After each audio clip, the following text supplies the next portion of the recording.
Pisces, kamusta kayo? Hope you're all doing well and welcome to 1111 Pinoy Tarot. This is not a general reading, so hindi po lahat ay makaka-resonate. Just take what resonates for you and leave the rest, yung mga hindi para sa'yo. Please subscribe, like, comment, and share. And please tap the bell for updates from this channel. Maraming salamat sa inyo, Pisces. Tingnan natin kung ano yung mga paparating na energies and messages for you. Mga gabay at mga blessings for Pisces.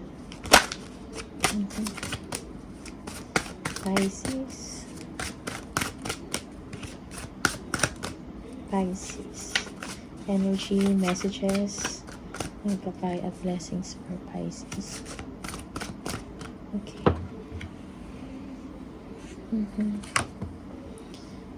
Okay.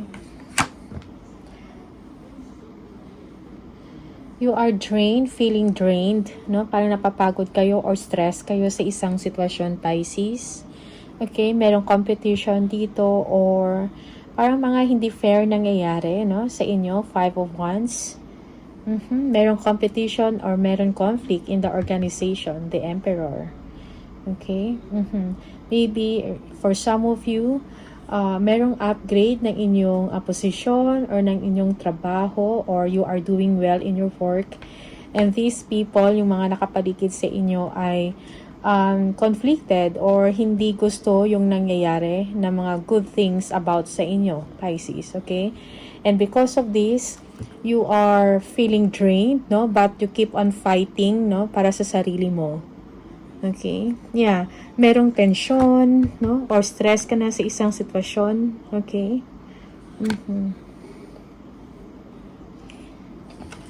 Tingnan natin. Judgment. Okay? You want change in your situation.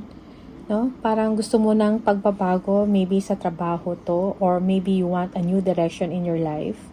You've been thinking about this, parang nagre-reflect kayo. Okay?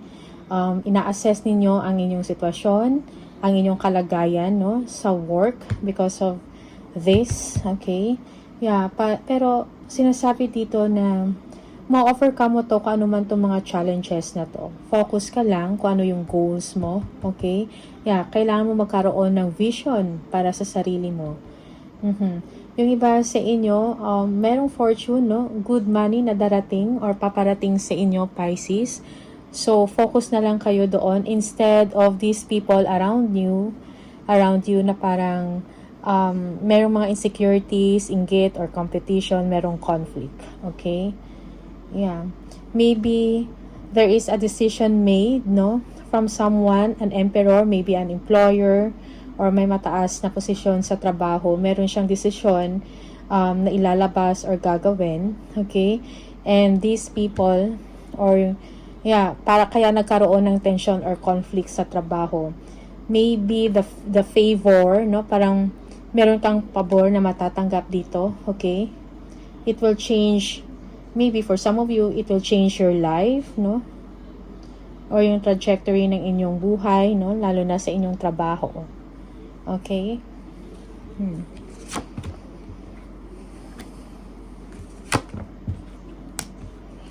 Merong pag-uusap, no? This is in a workplace, no? Merong pag-uusap, planning, discussion.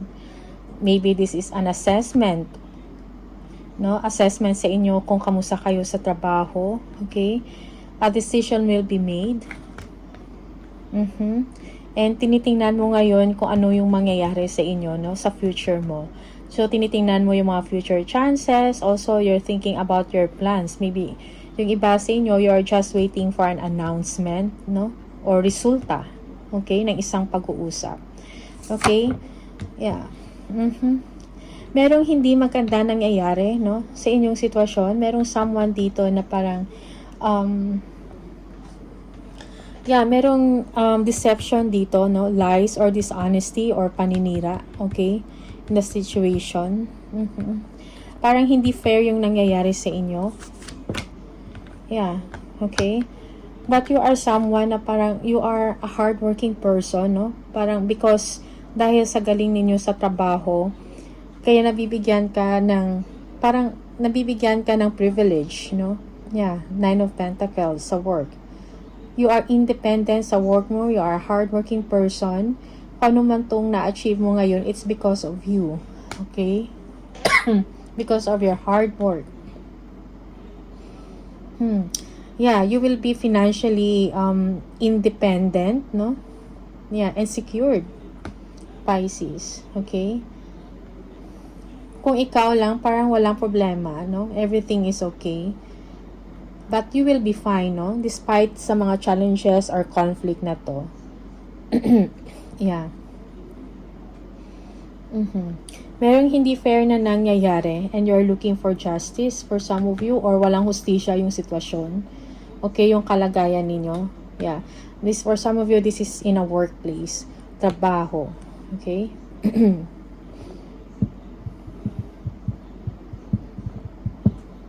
Yeah.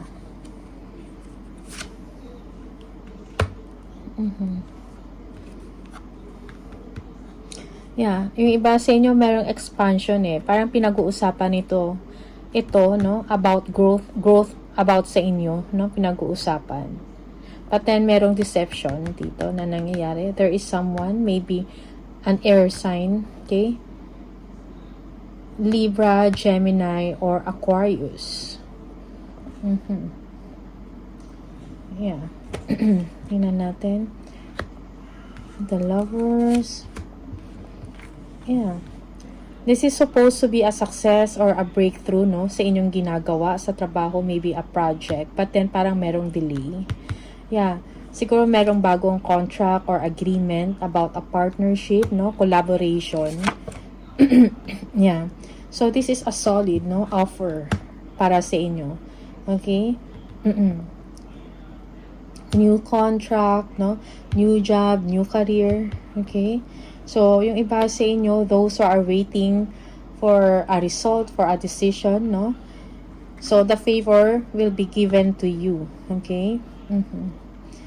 Yeah, for some of you, you will be receiving a big amount of money. Okay? Siguro kailangan mo lang siguro, wag mo na lang pansinin, no? Iwanan mo yung isang sitwasyon na parang well, hindi naman talaga nakakabuti sa inyo. Sometimes these are nonsense, you know, people na parang pinapakialaman ka or because of insecurity or inggit. So siguro the best way to approach or to handle this thing is, or this situation, kailangan mo na lang siguro hayaan. You need to move on because you know you deserve better. You want peace, okay, in your situation. Yeah.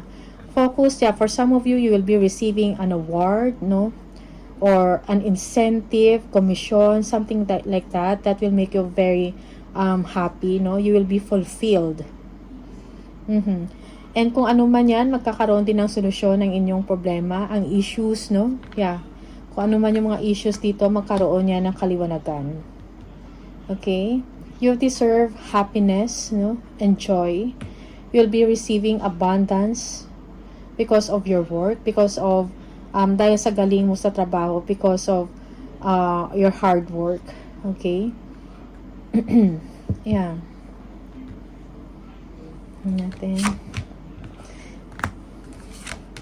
Yeah, defend yourself, Pisces, maybe by not entertaining it, no? Kano man itong mga issues surrounding you. Siguro pinag-iisipan mo to, no? You need answers. You need enlightenment in your situation.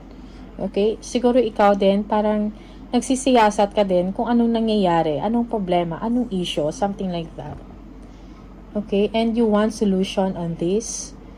But based on your energy, yung sinasabi is, you have to let it go. Kumbaga, don't mind them. Okay? Yeah, pursue mo lang kung ano yung pangarap mo, kung ano yung target or objective mo.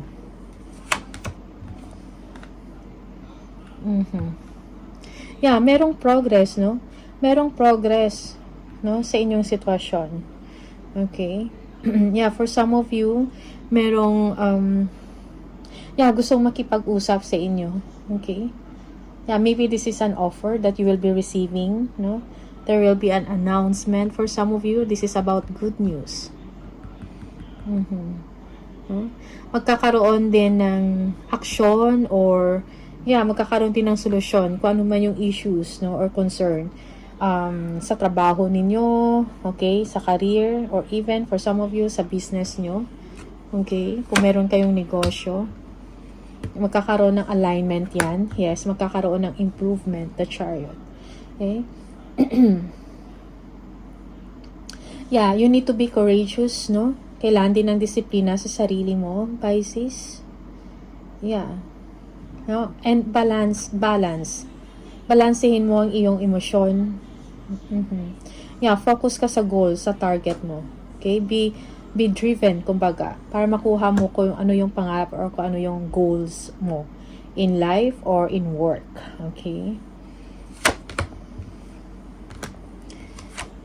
You're becoming strong, no? And courageous, actually, Pisces. You are looking forward sa future mo. Okay? Yung iba sa inyo nag-iisip, no? Kung ano yung news na meron. Okay? Kung ano yung mga nangyayari. Okay? For some of you, you are excited about the future, or kung hindi man, you are looking forward, you are getting information. No? Kumukuha ka ng mga information or wisdom. Yung iba sa inyo, you are overthinking already. Kung ano tong announcement na to, or something about good news, okay, or an achievement. Kung ano tong achievement na to, something like that.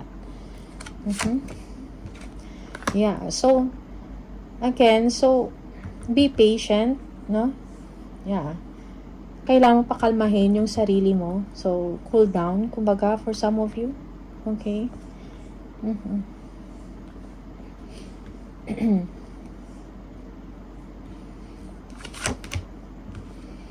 Okay. So, kumbaga, forgiveness also is needed.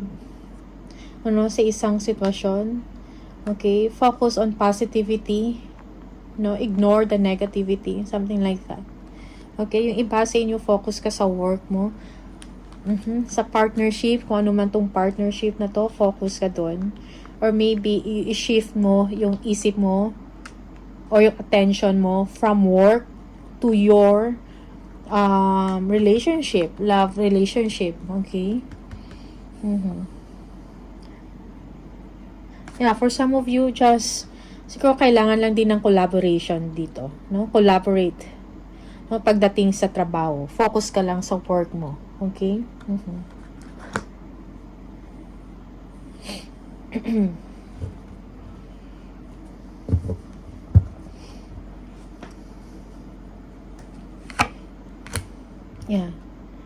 The Empress. So, kung ano man tong work mo or collaboration nito mo, so magkakaroon ito ng magandang resulta. Okay? Magkakaroon ka ng chance na makapag-provide ka sa mga pangangailangan mo or sa mga tao na umaasa sa inyo. Okay, Pisces. Yung iba sa inyo, you will be inspired, no?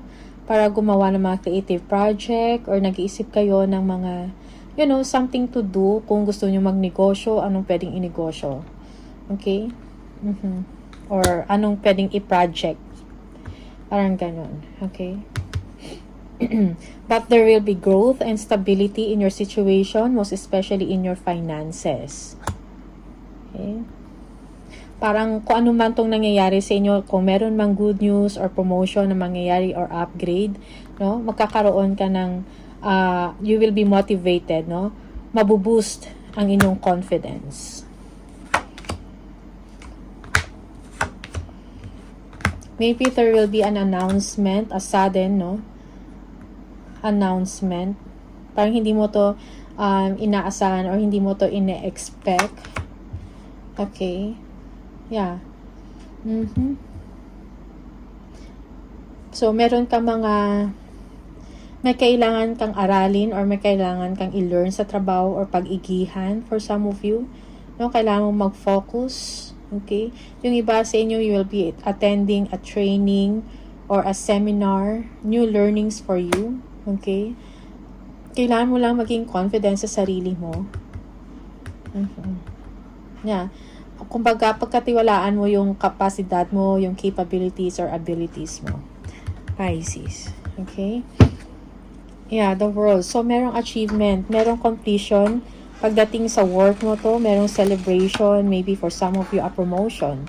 Okay? So, there will be an ending and a new beginning at the same time when it comes to work. Yeah, you will be juggling. Yeah. Yung iba sa inyo, you will be doing a multitasking job. Okay? Let's see. Additional messages for Pisces.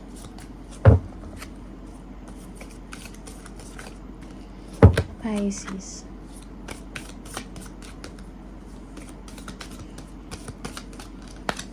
We have wrath, sorrow over a loss. Okay, for some of you, merong loss, sudden loss, something like that. Okay, so be aware of that. Moon, changes in your life. So, merong mga pagbabago, no? In your situation, it may be sa work mo or personal relationship. Okay. Pineapple, reconciliation. So, merong reconciliation, pagbabate, no? Forgiveness, no? And pagkakaayos sa isang sitwasyon. One more. Dog barking, advice from a friend. Okay. For some of you, you may be needing an advice from someone na mapagkakatiwalaan mo. Okay, that can give you a sound advice.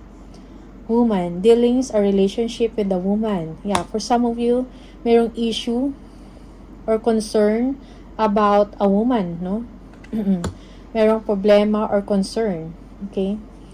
Isang babae. Okay?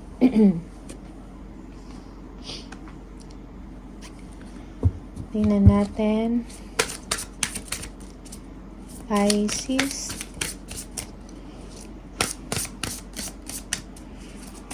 For Pisces, angel number for Pisces, please. If you keep seeing the number 66, this is the message for you. Your guardian angel is teaching you the essence of unconditional love. You are encouraged to have faith that the universe will provide for you while you are manifesting your inner desires. I am positive. So, be positive in the situation. Okay? Yeah, be confident, no? Magtiwala ka sa sarili mo. Focus ka sa goal mo. Okay? Meron kayo, yung iba sa inyo, merong upgrade na mangyayari sa work, no? Or sa career mo or sa business. Meron kayong bagong pag-aaralan. So, changes will come, Pisces.